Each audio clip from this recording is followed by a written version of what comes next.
Employees are one of a business's most valuable assets, and training and developing them is crucial to success.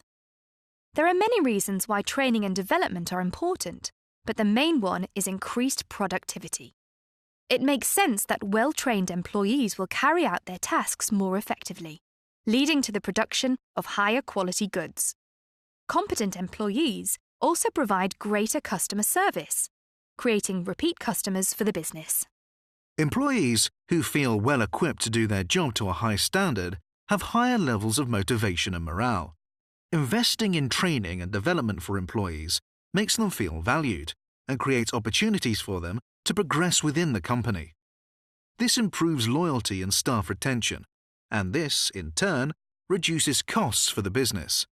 This is because money doesn't need to be spent on replacing workers that leave. When a new employee is hired, they're not often ready to jump right in and start work immediately. Instead, they need to spend some time in meeting their new colleagues and learning how everything works.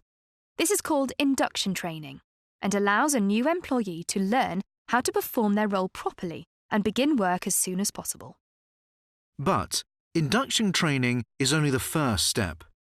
Training and development should be an ongoing process, giving employees the opportunity to continually improve their skills. One form of training is informal on-the-job training, which, as you might have guessed, happens in the workplace.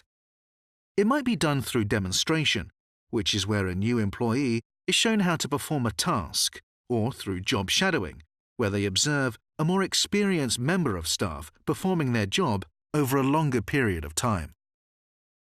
Another option is to give a more experienced staff member responsibility for mentoring or coaching a new employee by assisting and guiding them through various tasks. Finally, there's job rotation. If a hotel receptionist wanted to progress to manager, for example, they might be required to spend time working in the kitchen, the restaurant, and the housekeeping department to gain a better understanding of every aspect of the business. On-the-job training is effective because it's hands-on and very specific to the role. Employees often learn faster by actually doing the job, and, from the perspective of the business, it's more cost-effective as employees are working at the same time as learning. It does have its disadvantages, however. As training takes place live in the workplace, it can be stressful, and costly mistakes can be made. It's also important for employers to choose wisely which experienced employees will be used for shadowing or coaching, as their behaviours will be replicated by the new employee. An alternative to on-the-job training is formal off-the-job training. This is where employees are trained externally by a third party. In this situation, an employee could work 4 days each week in their job and attend college for training on the 5th day.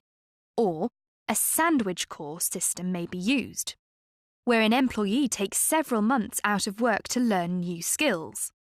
Alternatively, employees might learn independently through a computer-based online training course. With off-the-job training, the training is provided by qualified outside professionals. The training they provide can be more consistent and comprehensive than that received on the job. Learning in a controlled environment can also be less pressurized. Another benefit is that employees can gain academic or vocational qualifications. This might be achieved through an apprenticeship, which involves a mixture of on-the-job and off-the-job training. For employers, sending existing workers for off-the-job training can be useful if the business can't find external candidates with the necessary skills and qualifications. But there are also downsides to off-the-job training for employees. Firstly, it's very difficult to fully recreate the customer interaction and working environment that on-the-job training provides, so it might not fully prepare employees for the demands of their role.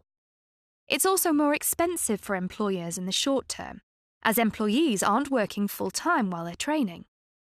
The most appropriate type of training depends on the business and sector it operates in. In the service sector, on-the-job training is very useful. But often, for more technical and dangerous work in manufacturing or engineering, formal training by third parties is vital to ensure that new employees understand safety procedures before they enter the workplace. Regular training and development is important for all employees, even those who have been in their jobs for a long time. If new health and safety legislation comes into place, employees need to be trained to comply with it. If a business adopts new technology or production methods, it must train employees to use them to ensure that productivity doesn't suffer. Today, technology is quickly changing the way many businesses operate, and training and developing staff is crucial for keeping up with evolving customer expectations and ensuring that businesses remain competitive. Target setting and performance reviews are often used by employers to identify areas where staff need more training. One way to increase motivation is to give employees responsibility for their own professional development. This can be done through self-learning, which often involves employees using online resources to learn more about areas that interest them or areas where they feel their skills are lacking.